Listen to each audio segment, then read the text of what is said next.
20 సర్వేల దాకా చెప్తుంది. కానీ మీరేమో 151 స్థానాలు 25 పార్లమెంట్లు అంటున్నారు. జనాలకి నమ్మశక్యంగా లేదు అని అనుకుంటున్నారు. 40 సర్వేలు చెప్పినాయి మాకు, మేము 175 ఉన్నాడు. వై నాట్ 175 ఏందంట ఏంది? మాకు 40 సర్వేల పైన 50 సర్వేల పైనే చెప్పినారు మీరే గెలుస్తారు మనమే గెలుచున్నాం అని చెప్పి. ఓకే, మరి ఇంకేందంట సార్? నార్మల్గా జనాలు ఎవరైతే ఉన్నారో మొన్న 85% ఓటింగ్ దగ్గర దగ్గర 82% ఓట్ షేర్ వచ్చింది సార్. అందరూ ఓట్లు వేశారు. వైఎస్ఆర్ కాంగ్రెస్ పార్టీని ఎవరైతే కసితో వాళ్ళకు వ్యతిరేకంగా ఓటు వేశారు, అందుకే అంత పర్సెంటేజ్ వచ్చింది అని అనుకుంటున్నారు సార్. యాడేశారు కసితో ఓటు? ఎవరికి వేసారు? టీడీపీకి వేసారు అంటున్నారు సార్. ఎవరు? నువ్వు పోయి చూసావు లోపల పోయి వచ్చింది ఎవరికి వచ్చింది అంటే నార్మల్గా నువ్వు చూసావా? ఎవరికి వచ్చింది నువ్వు పోయి చూసావా చెప్పు సార్. కాదు సార్, మామూలుగా మరి నువ్వు ఎట్ట చెప్తావు ఎక్కువ పర్సెంటేజ్ వచ్చిందంటే ప్రభుత్వ వ్యతిరేక ఓటు అవన్నీ చెప్పగా. నువ్వు పోయి చూసావా లోపల పోయి వచ్చింది? నీ ఓటు నువ్వు వేసావా? నీ ఓటు నువ్వు వేస్తే నీకు తెలుస్తుంది ఎవరికి వేసింది. ఓడివుడు వేసిన ఓటు నువ్వెట్ట చెప్తావా? నీకెట్ట తెలుసు? రేపు రిజల్ట్ రోజు చూడు నువ్వు. రేపు రిజల్ట్ రోజు చూడు, 15 నిమిషాలకి అర్థమైపోతుంది ఏంది సీన్ అనేది. సార్ మీ వాళ్ళే చెప్తున్నారు, మీ నాయకులే చెప్తున్నారు, మొత్తం అంతా మాకేసారని చెప్తున్నారు. అంటే మీ వాళ్ళు చూసిన పరిస్థితి ఉందా? లేకపోతే బ్యాలెట్ బాక్స్ ఈవీఎంలోకి వెళ్ళి అందరూ చెప్తున్నారు మాకే ఓటు చేశారని అడుగుతున్నారు సార్. మాకే ఓటు వేసారని చెప్తే మా బడిగా ఉన్న వాళ్ళు మాకు ఓటేకే మీకు వేస్తారా? ఏమి ఇచ్చారని మీ వాళ్ళకి ఓటు? మేము ఇచ్చేది మేము ఇచ్చాము. ఈ చేతిలో ఒకటి పెడతాము, ఈ చేతిలో ఒకటి పెడతాము, రేపు వచ్చినాక పెట్టేది పెడతాము. ఏమవుతుంది ఇప్పుడు ఆంధ్రప్రదేశ్లో? ఇప్పుడు నేను ఒకటి చెప్తానయ్యా, ఒకటి ఇన్ను బాగా. 2019లో మేము అధికారంలోకి వచ్చిన 151 స్థానాల్లో తండ్రి పదవిని అడ్డం పెట్టుకొని లక్షల కోట్లు లూటీ చేసి 16 నెలలు జైల్లో ఉన్నప్పటికీ షర్మిల రోడ్ల బడిగా తిరిగి 16 నెలలు పార్టీని బలోపేతం చేసి ఒక అవకాశం తల్లి ఒక దిక్కు, చెల్లి ఒక దిక్కు, పెళ్ళాం ఒక దిక్కు తిరిగితే మా అన్న 151 స్థానాలతో 151 స్థానాల్లో గెలిచి ముఖ్యమంత్రి అసెంబ్లీలో అడుగుపెట్టాడు.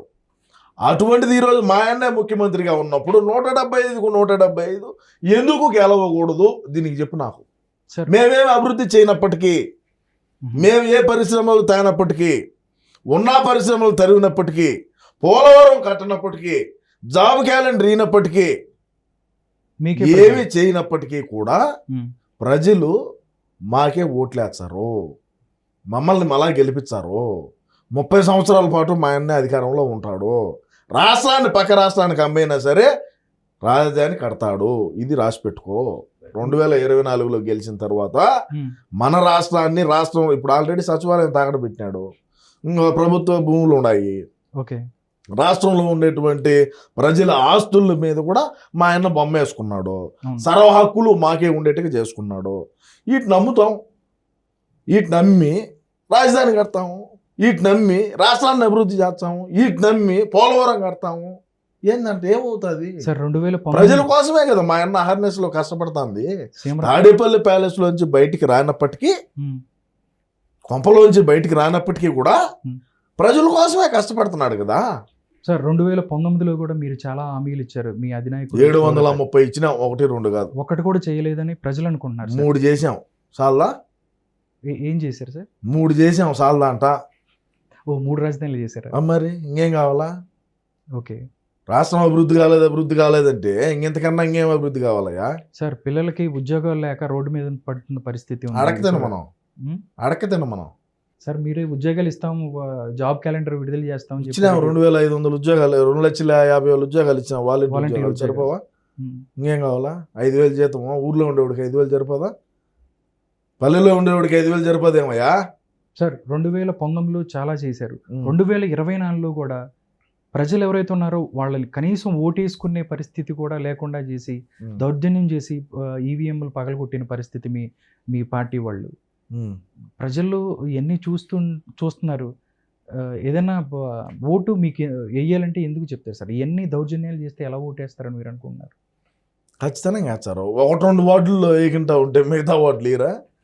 ఇప్పుడు 1 వార్డు 2 వార్డుల్లో ఏదో ఈవీఎం పగల కొట్టినాడు, ఆడ మాకు ఓటింగ్ శాతం తక్కువ వచ్చింది, కూటమికి ఎక్కువ ఓట్లు వేసారంటే మింగలేవా?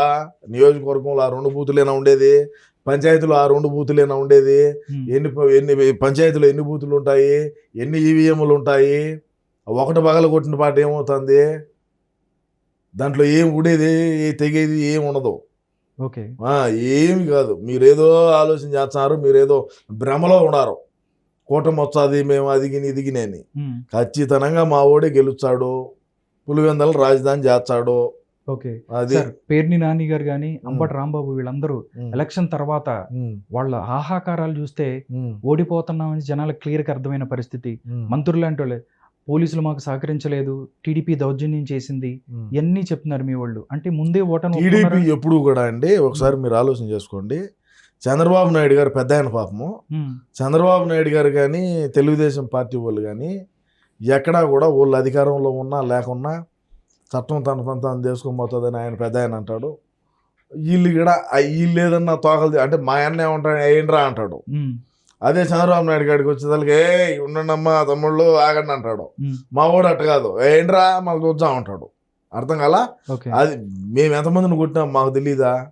తెలుగుదేశం వాళ్ళు ఎంతమందిని కొట్టినారు, వాళ్ళు గుడిగాలు వాళ్ళు అసలు ధైర్యం కూడా చేయరు, అంత సాహసం కూడా చేయరు. ఎందుకు లేబ్బో మనకు ఏదో పోలీసు వాళ్ళు వ్యవస్థ ఇవన్నీ కూడా ఎలా ఆర్డర్ ఉండదు అని చెప్పి వాళ్ళ అధినాయకుడిని దృష్టిలో పెట్టుకొని ముందుకు పోతారు.